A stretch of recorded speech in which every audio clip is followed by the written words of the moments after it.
Thank you, Madam Speaker. Madam Speaker, unfortunately, Honourable Prime Minister is not here, and Honourable Ministers, Honourable Leader of Opposition, Honourable Members of Parliament.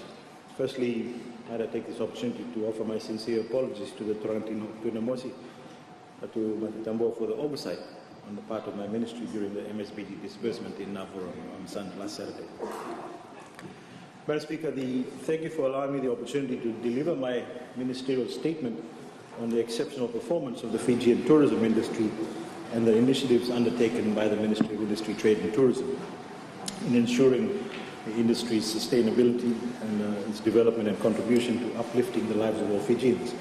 Madam Speaker, before delivering my statement on the tourism industry, I wish to clarify certain concerns that were raised in Parliament yesterday on the trade relations with respect to Fiji and Papua New Guinea, and I hope this clears the air.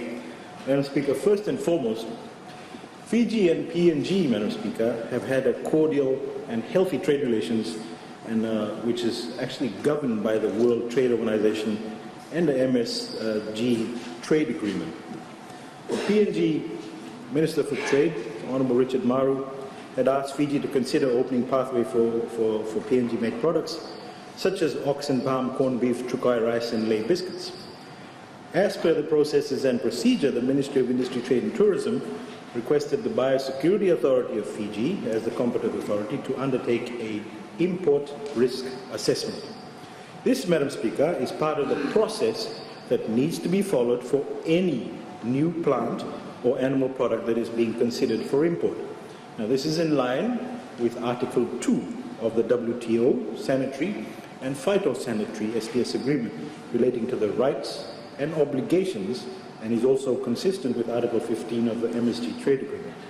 Madam Speaker, all imports of animal and plants need to comply with the biosecurity requirements and procedures. This is the same process, Madam Speaker, for Fijian exports need to undertake when an importing country requires. And for example, agricultural exports to New Zealand require BAF certification, that the exports are complying with the biosecurity requirements set by New Zealand's competent authority. As per the initial assessment report from BAF, the Ministry advised PNG that the pathway was immediately open for personal consignment. This was done to allow PNG nationals to bring in personal consignments, whilst the Biosecurity Authority of Fiji and the National Agriculture Quarantine and Inspection Authority of PNG, commonly known as NAQIA, worked on the documentations and certificates required to process commercial imports. Madam Speaker, the issue now is an administrative one. And what this means technically is that having conducted the overseas import risk assessment to PNG between 24th of September and the 2nd of October 2016, commercial imports of ox and palm, corned beef, trukai rice and lei biscuits can still be facilitated into Fiji, as the two competent border agencies are working to finalize the certification requirements for the pathway for commercial imports for the mentioned PNG products. Madam Speaker, again, and I said this in the public space, in true Melanesian spirit, Fiji has been open for dialogue, and following the Honourable PNG Prime Minister, Honourable Peter O'Neill's statement on Friday, the Ministry officials will also liaise with the PNG trade officials, and my office is also preparing to undertake consultations with Honourable Maru's office to complete the task. Madam Speaker, having completed the technical import risk assessment process, the two countries will clarify and smoothen out administrative issues in the next couple of days.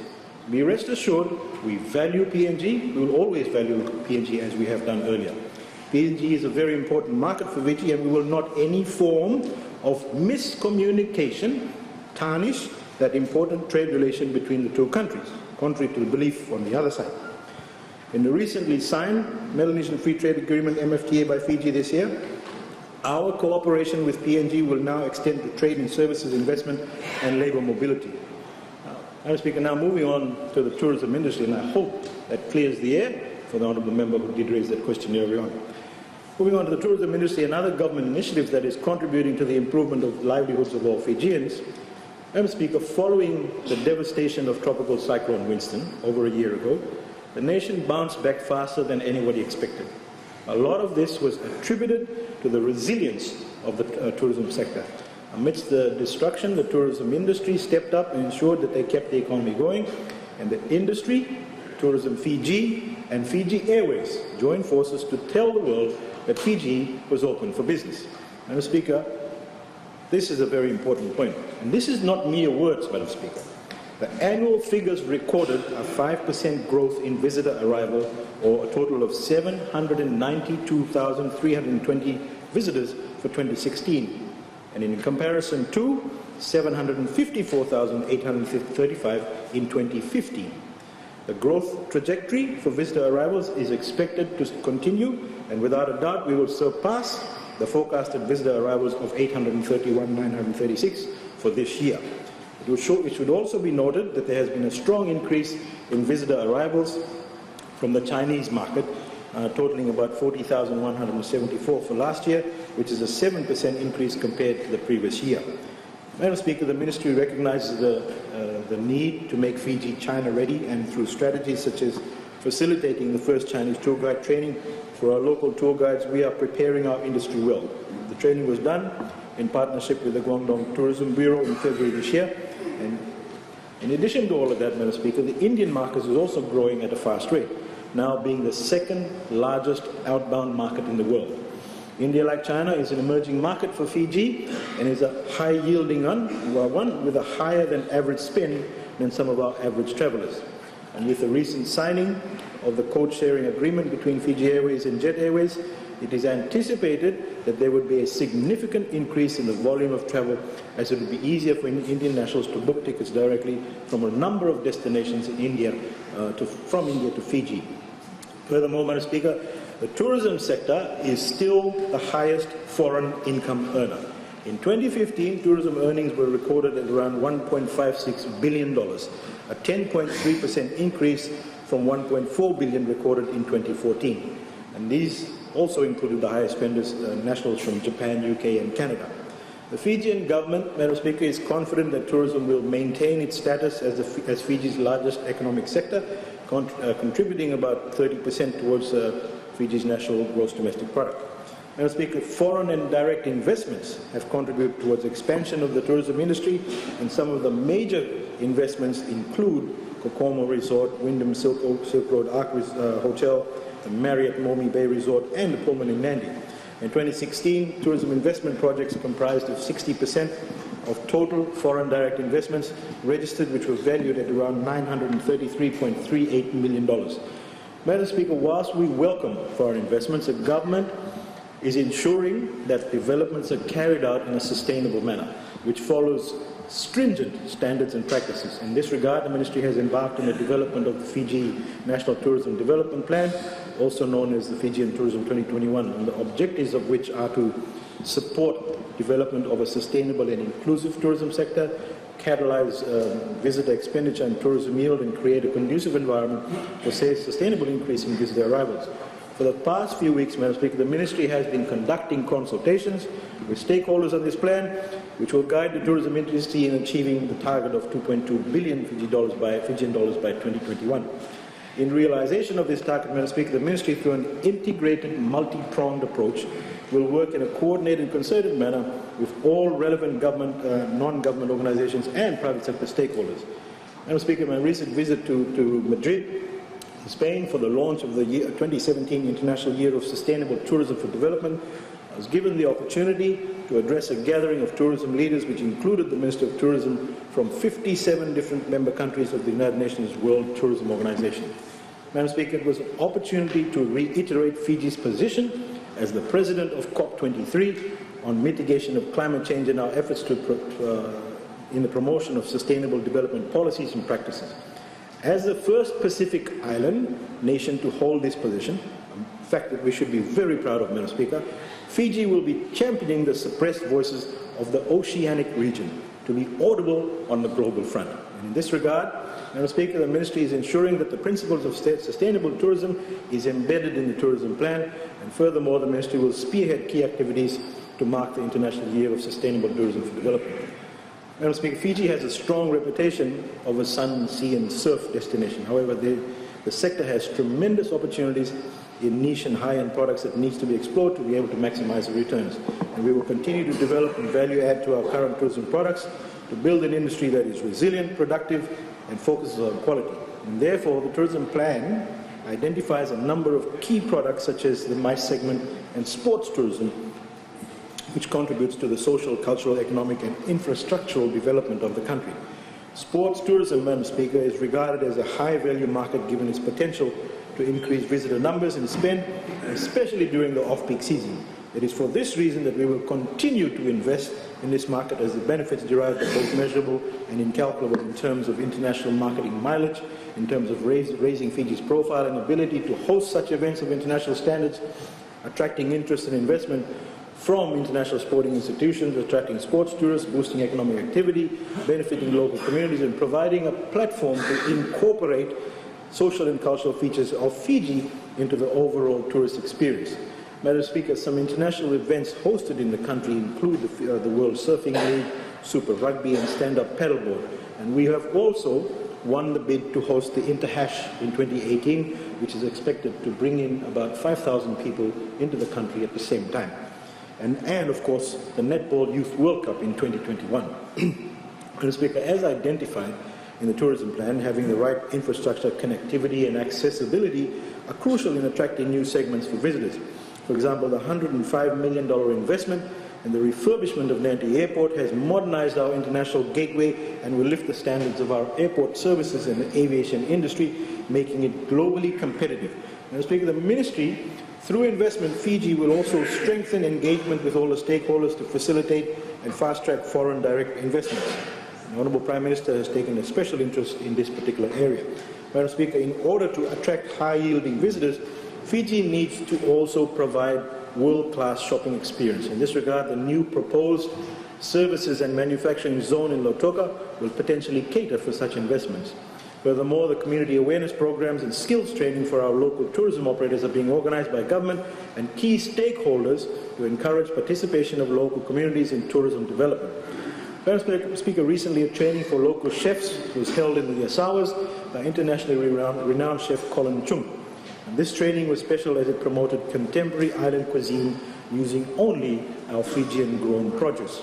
Madam Speaker, this ensures that the benefits of the tourism dollar is spread widely throughout the Fijian economy, and we are able to retain more of the tourism revenue and strengthen linkages with other sectors such as agriculture. Madam Speaker, to complement this, the government is also looking at strengthening the support mechanisms for micro and small medium tourism operators to ensure their continued contribution and competitive market presence in the Fijian tourism industry. And Madam Speaker, the development of the micro, small and medium enterprise is also an integral part of the Fijian Tourism Plan 2021. Through the MSBG grant scheme, the Ministry has been able to provide support to micro and small businesses in the tourism sector. And since 2015, Madam Speaker, MSBG has attracted 44,660 applications throughout the country. This demonstrates that around 6% of our population have interest in doing business. The applications received were from projects in all sectors, including tourism and related services, such as beach massages and horse riding businesses. A total of 19,532 applications have been approved to date. And for this year, the Ministry so far has given out grants to 769 recipients in the north, once a very neglected part of Fiji, and further to the earlier mentioned, an additional 549 recipients received their grant from the Honourable Prime Minister last Saturday in Navua. Madam Speaker, there are a couple of issues that also need to be raised regarding some comments earlier this morning. And in response to the allegations made by the Honourable Nawai Kula, who is not present, that the MSBG is a vote-buying technique of the government. Let me reiterate what I said this morning, Madam Speaker. This particular program, Madam Speaker, was initiated way back in 2014 because it was a promise that the Fiji's first government had made to all Fijians prior to elections in September. The Ministry has merely continued to implement this promise on a non-partial basis, and applications are approved only on merit. Madam Speaker, we do not, and I categorically state, we do not use our programs for political mileage. We do it for the betterment of the entire nation. We don't. Read it, hear it, and listen to it carefully. This program, Madam Speaker, is achieving the desired results of improving the livelihoods of all Fijians. This initiative, Madam Speaker, and I really hope they listen, because it's taken me 3 years to get it through to them. This initiative has impacted the lives of 35,855 ordinary Fijians. 35,855 ordinary Fijians, people who we care about, Madam Speaker. And this is a feat that has never been achieved by any previous government, Madam Speaker. Let me say this again, Madam Speaker. The Fiji First government is for all Fijians, Madam Speaker. We are not selective. We are not selective, Madam Speaker, in our approach to the people of Fiji. Absolutely not at all. This Honourable Prime Minister sitting here before me, your Prime Minister too, has visited villages in the north, Madam Speaker, an area that Honourable Nawai Kula pointed out this morning and says this is stronghold. Right? Perfect.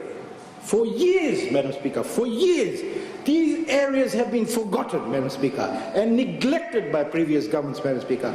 It is the Fiji First government that has addressed their needs and has enabled them to live, to have a decent livelihood. And this, Madam Speaker, is not a vote-buying exercise. Not at all, Madam Speaker. Madam Speaker, as I said earlier on, we don't go on vote-buying exercises. And Madam Speaker, it is quite a shame. It is quite a shame that we actually hear it, because these are grassroots people. It is quite a shame that they actually think of that. You should really think about the fact that they are grassroots people that you're talking about, that you maybe think that we shouldn't help.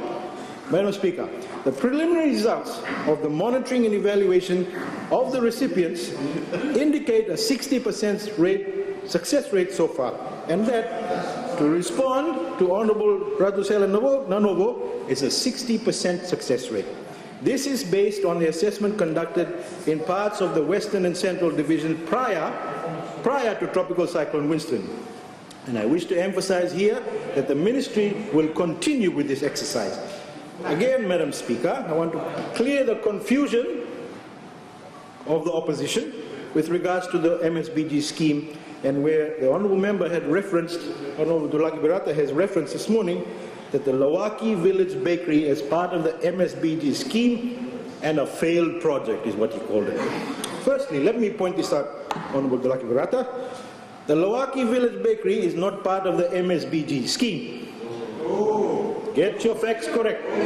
Get your facts correct. Honourable Member, the Lawaki Village Bakery is not part of the MSBG scheme, but is a project funded by the Integrated Human Resources Development Program, the IHRDP. Get your facts correct. Secondly, I'd like to reaffirm Honourable Dulaki Birata this morning, and this is it's a slap in the face to the people of Lawaki Village and the Vanua of Ndere. I kindly suggest that he visit the Mataki Birata at Lawaki Village to do his matanangisau and buy some bread. Madam Speaker, the operations of the bakery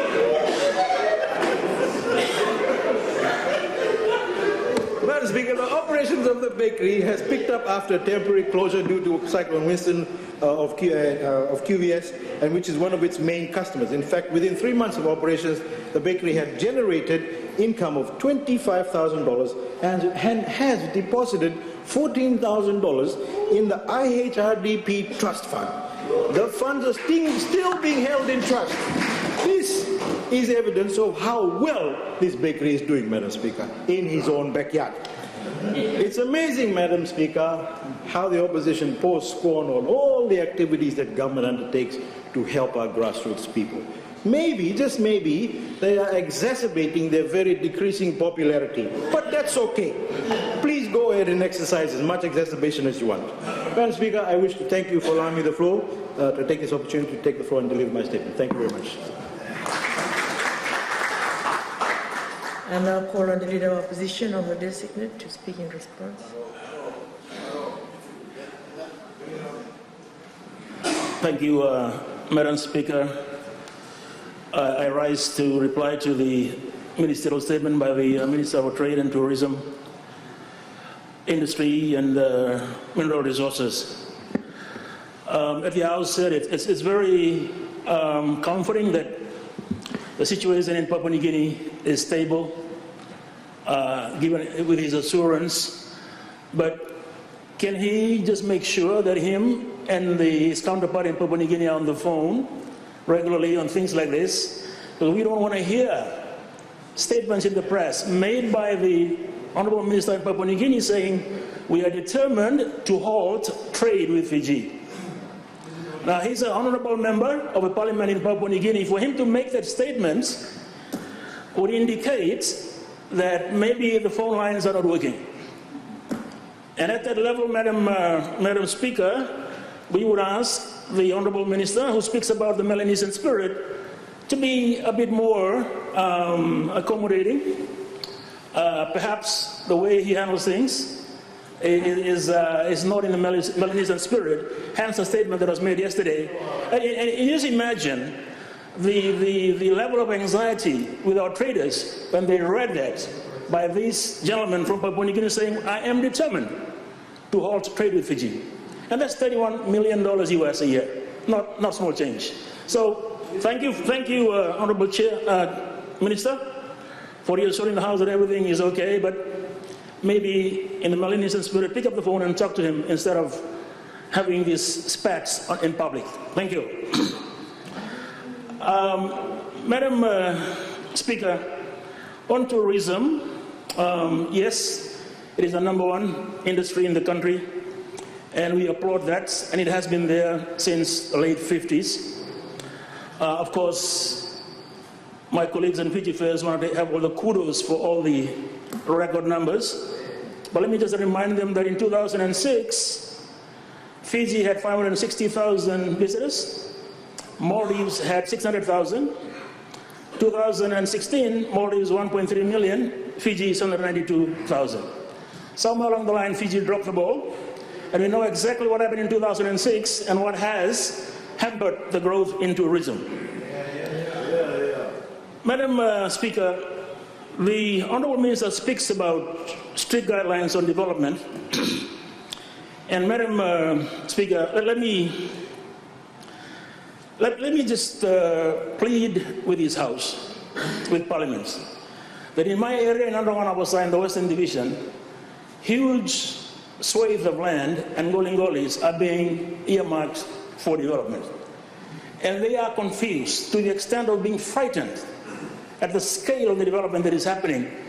And that is one of the reasons I have been very active in encouraging them to call on their committee in Parliament to come and sit in the villages or wherever so that they can air their concern to their parliamentarians, so that they can understand the extent of what is happening to their resources.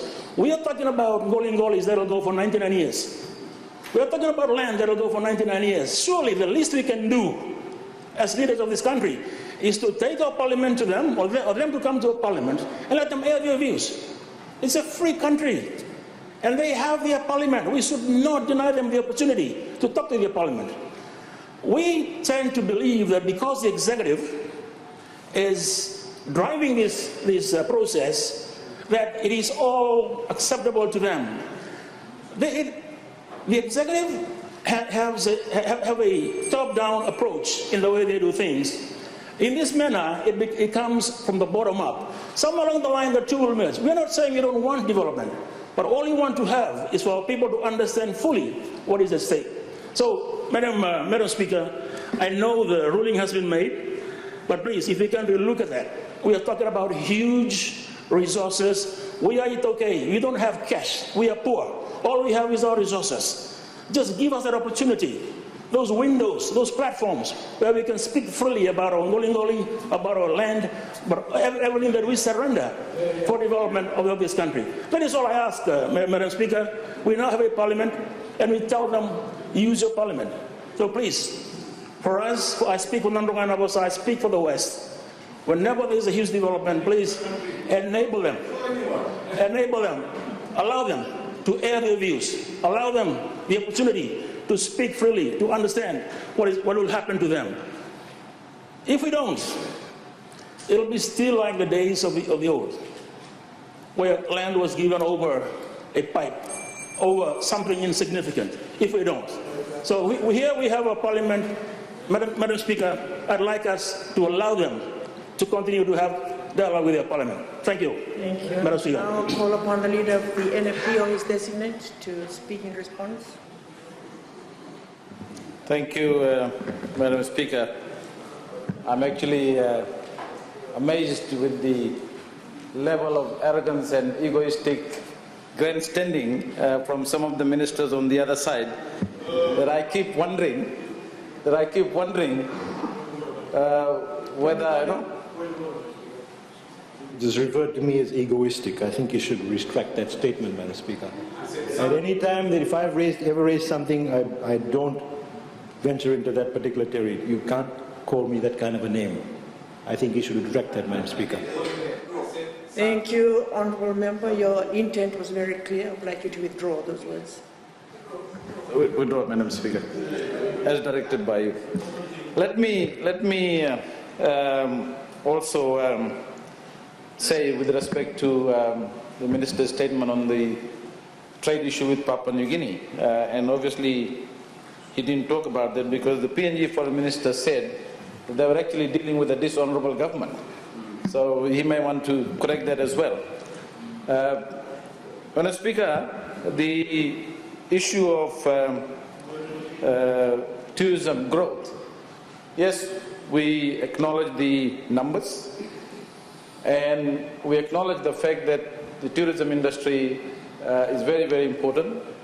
It's close to about 35% of our GDP. But Madam Speaker, the signals for the future do not look as promising as the government would like to believe, or government would like others to believe, or us to believe in this House. We still have to understand the impact of the $200 departure tax.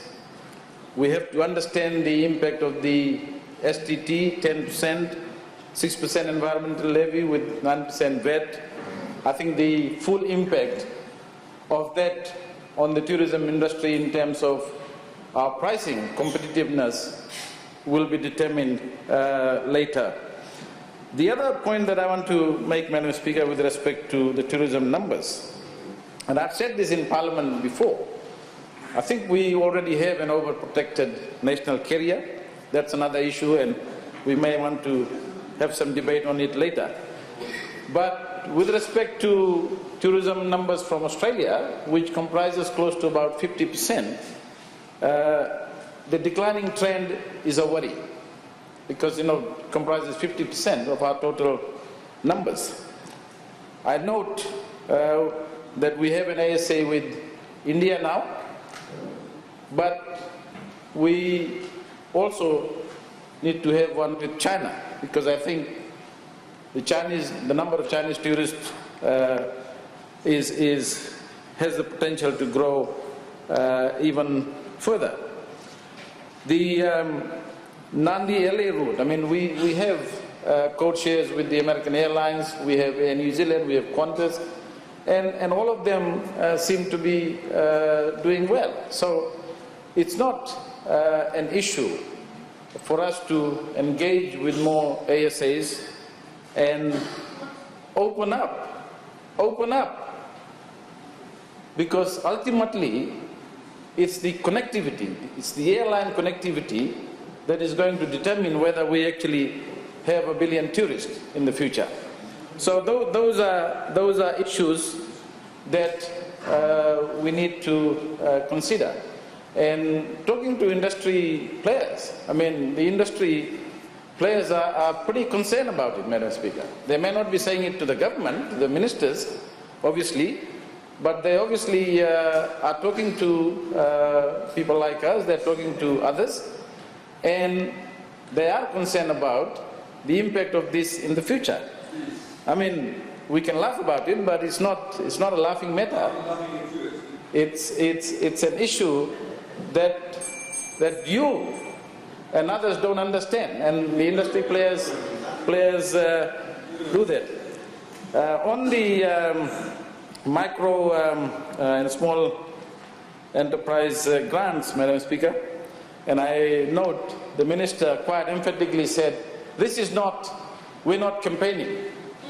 I think if they're true to their word, Madam Speaker, then they would not go around and parade themselves to every distribution center and let the civil servants do the job and take these activities. If they were not going to campaign, then they should leave it to the civil servants to deliver that. Otherwise, you see the Prime Minister, the Minister for Trade everywhere, parading themselves, shaking hands. What is that? That is vote buying, Madam Speaker. That is vote buying. They have to put their money where their mouth is, Madam Speaker. If they're saying that it is not a campaign, let the civil servants do the job, let the permanent secretaries do the job. Thank you, Madam Speaker.